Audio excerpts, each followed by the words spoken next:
Hello, everyone, and welcome to Modern Skills in English. Today, we're talking about a very modern problem, that feeling when you go online to find one simple answer, and an hour later you have 20 tabs open and feel more confused than when you started. This is my life right now. I have a presentation due, and I just needed 1 or 2 facts about solar energy. That was 3 hours ago, Sarah. I'm looking at my screen, and it's just a wall of articles and videos. I feel completely overwhelmed. I haven't written a single word because I feel like I still don't know enough. How do you ever know when to stop looking? That's the perfect question, and most students believe that feeling of being overwhelmed is a signal to search even harder, to find that one extra article that will make everything clear. Yes, exactly.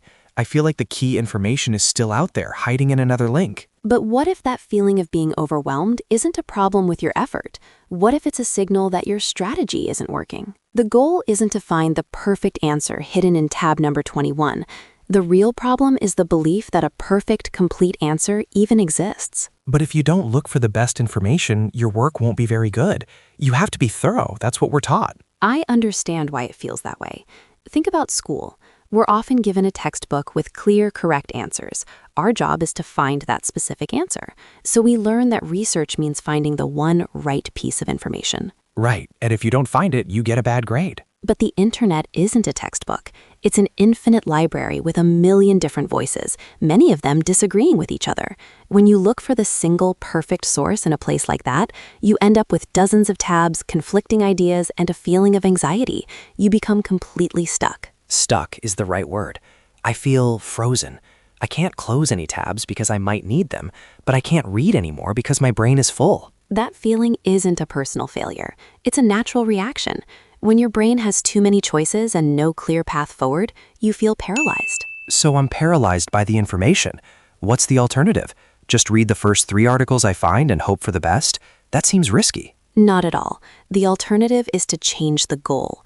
The goal is not to find the perfect source. The goal is to build a good enough understanding. Think about buying a new phone.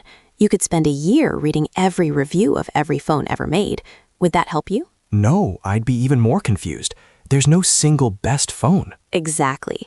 There's only the best phone for you, for your budget, for your needs. The same is true for your presentation. You don't need the world's most perfect information about solar energy. You need good enough information for this specific project. The goal is different. A good enough understanding. Okay, but my second problem is that I just keep collecting things. I have all these bookmarks and screenshots, but they're not connected. It's just a pile of facts. This is another common belief, that the researcher's job is to collect as much information as possible. It feels productive, doesn't it? Adding another bookmark, saving another PDF. It feels like work. It does. I feel like I'm building a strong foundation. But a pile of bricks is not a house. A pile of facts is not an argument. Collecting information is only the first small step. The real work is in understanding it. To do that, you have to distill what you found. Distill, like taking a huge amount of liquid and boiling it down to get just the strongest part? Precisely. You don't need all 20 articles. You need the single powerful idea that is hiding inside them. The goal of research is not to build a library. The goal is to get just enough raw material to distill into a clear, simple message. So you're saying I should spend less time collecting and more time thinking? Yes.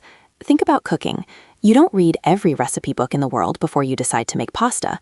You find 1 or 2 that look good, get the ingredients you need, and then you focus on the actual cooking. The research is the shopping trip. The important part is making the meal. Your presentation is the meal. I think my kitchen is full of ingredients, but I have no idea what I'm cooking. I've just been shopping for hours. And that leads to the biggest question of all. How do you know when you have enough ingredients? You said it yourself at the start. How do you know when to stop? That's it. That's the core of my anxiety. I keep searching because I'm waiting for a feeling of certainty. I think if I just read 1 more article, I'll finally feel like, okay, now I know everything I need to know. But that feeling never comes. And it never will. Because 100% certainty is an illusion. It doesn't exist on any complex topic. Waiting for that feeling is like waiting for a train that is never going to arrive. You need a different signal to tell you it's time to stop. What signal? Let's call it the confidence threshold. A threshold is a line you cross. In research, your stopping threshold is the moment you can explain the basic idea of your topic to a friend, in your own words, without looking at your notes. Without looking at my notes? That seems hard. Let's try it. Imagine I'm your friend and I ask you, hey Mark, you're doing a presentation on solar energy. What's the main point? What's the big idea you've learned so far? What would you say? Well, it's about converting sunlight into electricity, and it's getting cheaper, and there are different kinds of panels, and it's good for the environment, but the manufacturing, it's complicated. That's a good start. But you see how the ideas are still separate? They don't quite connect into a simple story yet. Your answer wasn't quite coherent. That tells you that you need to do a little more thinking, maybe a little more focused reading.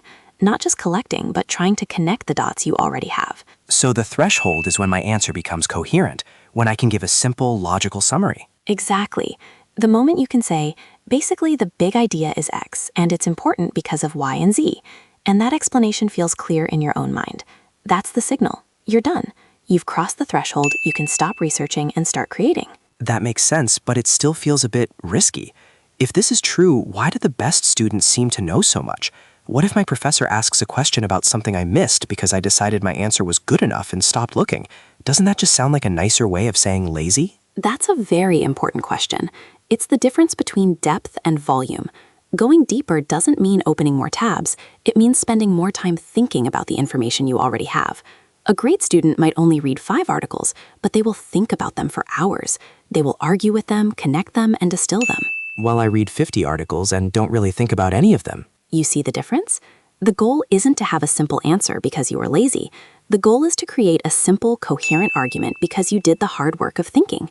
You need to gather sufficient information to do that thinking, but no more. Sufficient doesn't mean perfect or complete. It means just enough for the task, just enough ingredients for this one meal. So let me try to put this all together. The whole process is different from what I thought. I'm not a librarian collecting everything. I'm more like a detective. I like that metaphor. Tell me more. A detective has a specific question. They don't collect random clues from all over the city. They look for specific, relevant information.